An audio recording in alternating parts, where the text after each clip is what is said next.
بسم اللہ الرحمن الرحیم۔ آج کی حدیث مبارک، جس مسلمان کو حج کی استطاعت ہو اس سے چاہیے کہ جلدی کرے۔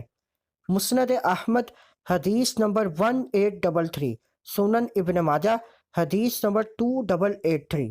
حضرت عبداللہ بن عباس اور حضرت فضل بن عباس رضی اللہ تعالی عنہم میں سے کسی ایک نے ارشاد نبوی بیان کیا، جس مسلمان کو حج کی استطاعت ہو اس سے چاہیے کہ جلدی کرے، اس لیے کہ کبھی کوئی شے گم ہو جاتی ہے، آدمی بیمار ہو جاتا ہے یا کوئی حاجت پیش آ جاتی ہے۔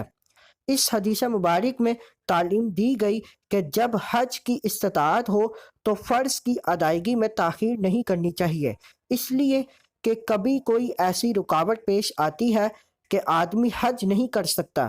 فقہاء کرام نے لکھا کہ اگر کسی شخص پر حج فرض تھا لیکن اس نے سستی کی، بعد میں استطاعت باقی نہ رہی تو اسے قرض لے کر حج ادا کرنا ہوگا، حتیٰ کہ بیمار ہو گیا اور حج نہ کر سکا تو اب اس پر حج بدل کرانا یا اس کی وصیت کرنا لازم ہے۔